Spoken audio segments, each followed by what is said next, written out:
today I'm going to be taking a look at the first two scenes in Unbreakable, the first of which introduces Elijah, the character that would later be played by Samuel L. Jackson, although he's a baby in this scene, so you won't be seeing any of Mr. Jackson. And then the second scene introduces Bruce Willis' character David, the main character of the film. There will probably be some spoilers for later in the film if you haven't seen Unbreakable, so I'd maybe recommend going and watching the movie if you haven't.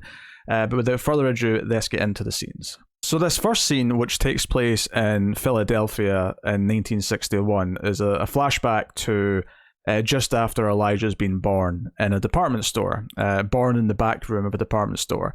And one of the first things that this scene does is introduce one of the main motifs of the movie. It introduces this idea of reflections and mirrors being a key thematic element in the film. If you notice in this opening shot, we are watching what looks like two characters walking towards the door, which they are doing, but when they get to the door, you realize that this entire time we've been watching through a reflection. We've been watching through this mirror that's outside the door. And then when they get inside the room, the doctor with this woman who works at the store, eventually the camera here comes down and we see that once again we're in another reflection. So, I mean, people joke about him like Shyamalan and his twists, but in a weird way, he's already had two twists in terms of the camera move in this scene. We're in a reflection within a reflection.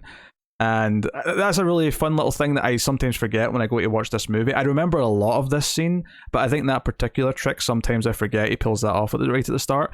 Another big detail to get out there right away is that this entire scene is one shot and it is all shot handheld. It's got that shakiness to it that you can see as it's moving around. Obviously, the typical reasons for doing this is to make it feel more gritty, to make it feel more real, more emotional, where you can sort of feel the movement. Arguably, it maybe makes you feel like you're a person sitting in the room watching the conversation, all that stuff. So it feels intimate, I guess, is the word that I'm looking for. It feels it's a very intimate scene. You feel like you're in the room switching between two characters with your head, as they're talking to each other.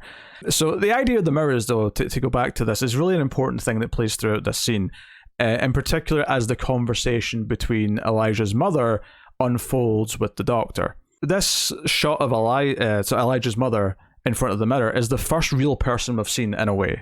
This is the first person that we're seeing not through a reflection, arguably indicating that she's the most important character we've seen so far, perhaps. But as the scene plays out, and she's obviously happy, she's got her new baby, and the doctor leans down here, you'll notice the camera for the first part of this scene, as they're talking, goes up and down and looks at him in the reflection, and even the woman behind him, when they interject into the conversation. We're seeing everything framed inside the reflection, and it starts one of the key themes of the film, which is that mirrors and reflections represent fantasy in Unbreakable.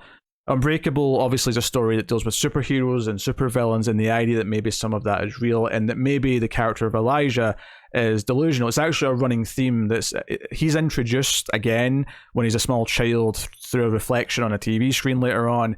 And then when we see him as an adult for the first time, it's the reflection of it's a comic piece of art in a frame, but it's the glass on the frame that's reflecting. So every time we meet Elijah, he's introduced via reflection. It's maybe this idea that he's just outside the normal world, that he thinks just differently outside the normal world. In this opening scene, what the mirror kind of helps represent here is the illusion to Elijah's mother that everything's okay. You'll notice as the scene plays out, the conversation's going back and forth. There's some really precise moments where it switches between looking at the characters in the reflection and then looking back at them in the real world. The best example is when the baby is handed off to the doctor, and instead of looking at him in the reflection, the camera follows the baby across. Not immediately, but once he starts to become concerned, the camera goes over to his face, so we're really looking at him, so there's some sense of reality to it. And he asks the workers at the store, was there any problems? Did you drop this baby? Did you do anything? Did anything happen that could have hurt him? And they say, no, of course not. Everything was fine. Everything was normal. That answer takes place in the reflection. It takes place in the fantasy of everything's okay. And then the camera pans back to the doctor. When he asks the more serious question, the shocking question, did you drop this baby? The camera for their response doesn't go back to the reflection like it did before. It goes behind the doctor to the real people. Because now it's a very real and serious question. And this is also what then prompts Elijah's mother to come into frame. She gets up and she starts to leave her fantasy a little bit. This news is real. This is the harsh truth. And, the illusion has been shattered. And this scene ends with Elijah's mother breaking down in tears. And it's, it's really quite heartbreaking. It's a very smart way, I think, of using this motif very specifically. And the idea that we're dealing with a movie that's going to be looking at reality versus what is fantasy, and the idea that the unbelievable can be real. And in this sense, it's kind of sad because the unbelievable is actually normality in a weird way. She's thinking she has a normal, healthy baby. And it's not, and that's part of the sadness, part of the tragedy that perhaps drives Elijah ultimately to be who he is and be a villain that we find out later in the film.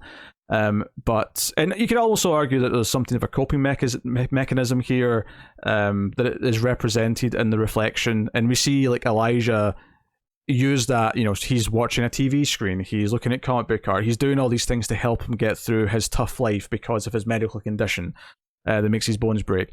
So all of that, I think, is really neatly introduced and planted in this scene, which I think is exceptionally directed, and a really simple idea that just choosing where to look with the camera, between the reflection and the real people as the conversation changes.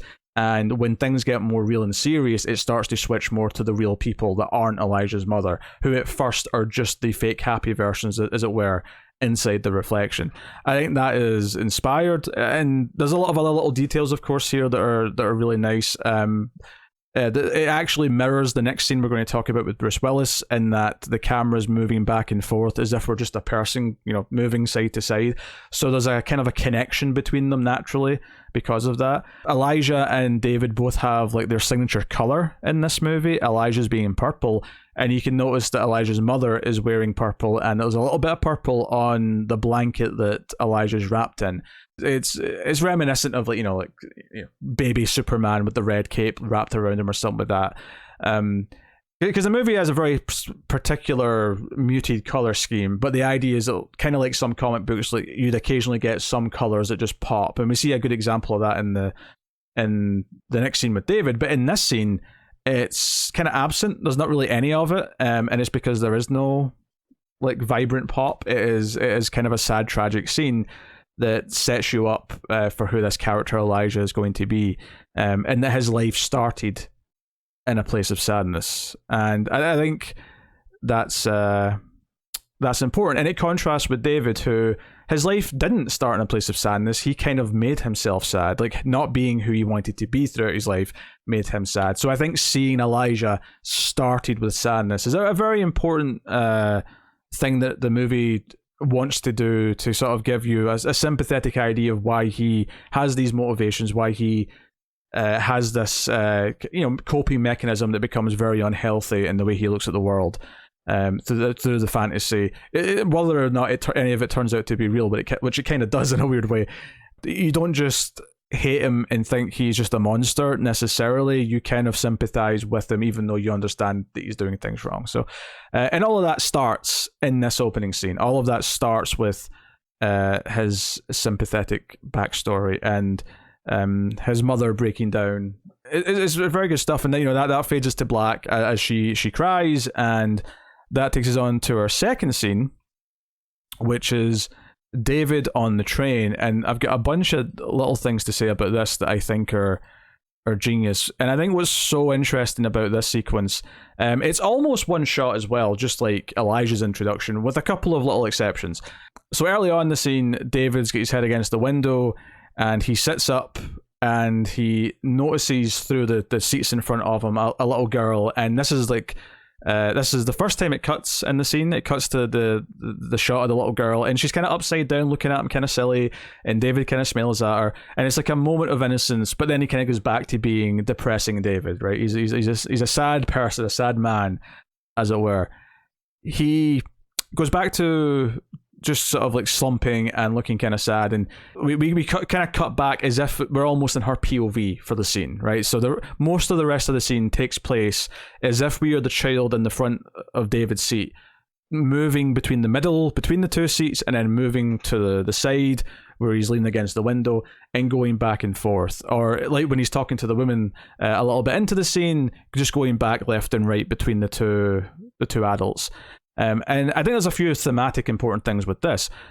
One, this idea that this little girl, this innocent little girl who believes in happy things, represents the audience. And that David wants to believe in those things, but kind of like is sad that he doesn't. Right, so you've got that right away, but you've also got, again, she's got these bright colors on. She kind of pops off the screen to represent that she's this happy thing that is in David's dour world. So you've got that color stuff at play again. And this woman asks if the seat next to him is taken, and he says, like he's there alone. So she gets ready to sit down, and she catches his eye, and he sees like a tattoo on her midriff that kind of gets him excited or whatever, and you see him, take the wedding ring off, and the camera goes down to catch it. Like we're the kid watching him do this thing, watching him do this guilty thing, that he's going to hide the fact that he's married because he likes this woman who's sitting next to him. There's a couple of wonderful touches along the way in this scene.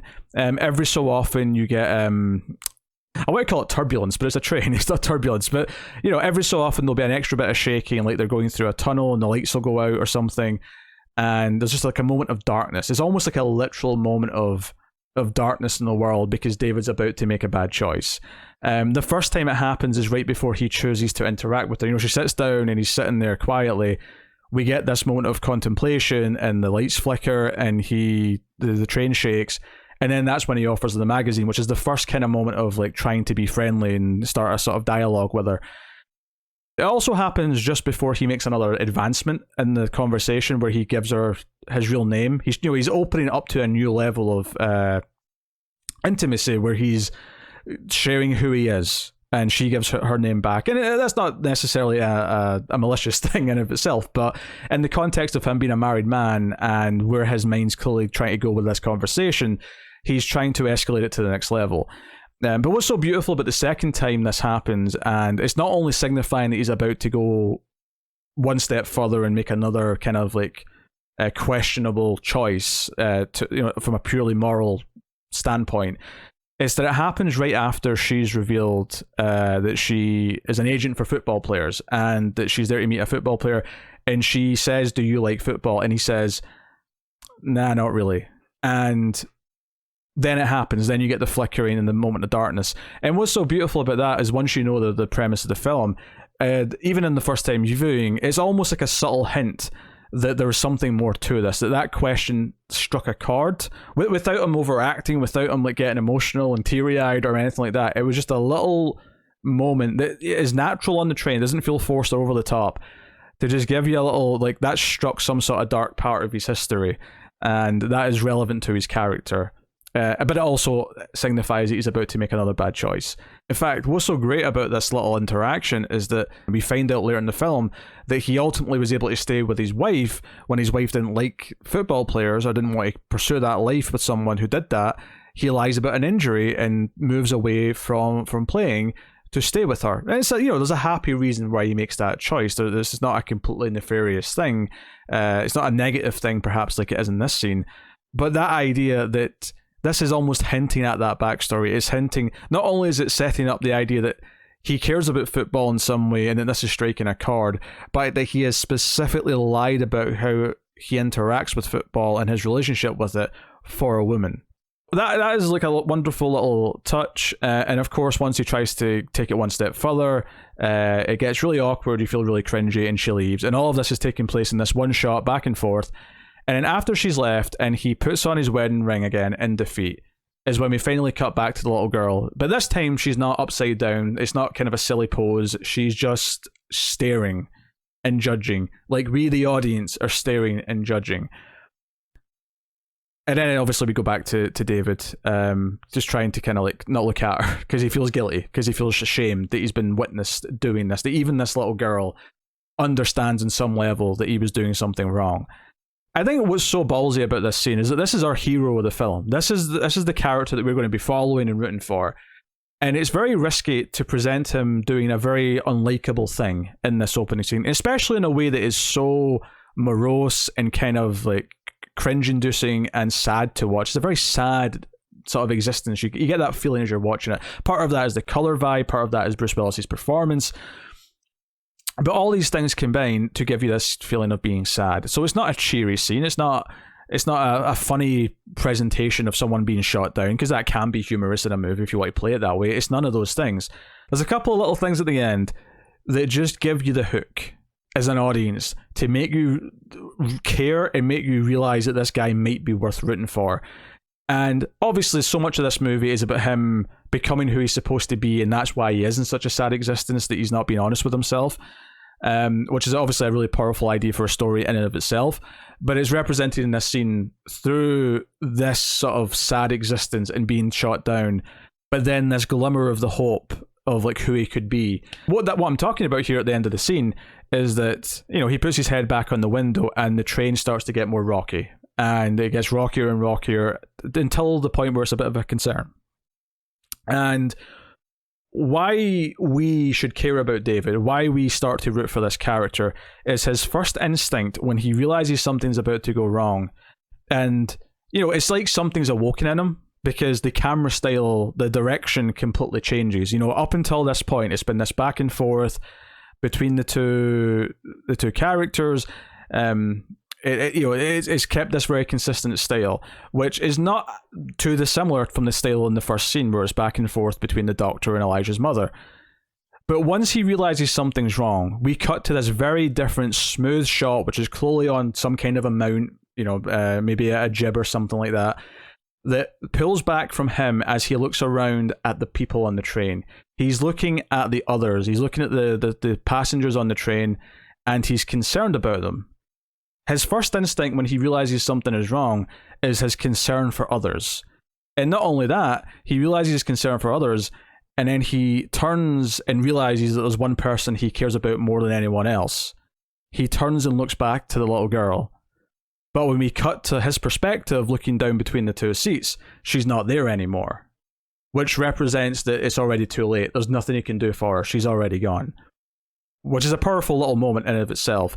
But that concern on his face, as he's concerned about the people around him, and he's concerned about the little girl, is this final punctuation moment of he wants to do something, but he can't. Is this sign to us that deep down he is a good person, and that he is worth rooting for, and that he is the most suitable word in this context, given the type of movie it is and what the story's about. He is a hero. And to do that and give us that at the end of this scene, where you've presented him as something that comes across as very unlikable, it's a credit to the script, the performance, and the direction, that it's confident in what it's doing. That's the point, is that yes, his life is not right the way it is, but there is something in there to look for. There's something in there to care about. And I think the way it chooses to change camera style, you know, change mount from this back and forth between the seats, this POV style shot, to this more traditional movie shot that whips around to the other characters, and then the snap cut to him realizing that the little girl is in danger, but not being able to see her. All of that, I think, plays really well. The change in styles punctuate everything that's happening in the scene. So from a direction point of view, from the camera work, I think both of these scenes are exceptional in getting across the tone and the themes that it wants to portray, or at the very least enhancing them on top of what the writing is already doing. I think Unbreakable is such a well-directed movie through and through. I think it's a modern masterpiece, and I think I wanted to talk about these two scenes because I think it is so strong right from the get-go, and there's so much in here, and there's, you know, I could probably take almost any scene in this movie and sit and talk about why it's doing what it's doing and how it's enhancing the story with its camera moves, its editing technique, or whatever else. And I'm talking about this purely from a, you know, editing visual perspective. I've not even touched on, you know, the wonderful music or anything like that. You know, there's so many layers to any good scene or any good movie, but I think these are so enriching, and they're so complementary of each other, because they are the two main characters that we're going to be dealing with and following throughout the film. And, you know, the choice to do Elijah's scene first, it may just be like a simplicity thing where, oh, it's set the earliest because he's the older character, or at the very least this scene takes place earlier in the timeline, so we're going to do that first before we cut to our main character. Or maybe the reason why you start with Elijah is because he's the one that kind of believes in the fantasy of there being a superhero, of there being people with abilities, and we have to start with him and his birth because he's the one who brings that into the world. He's the one who brings that with him.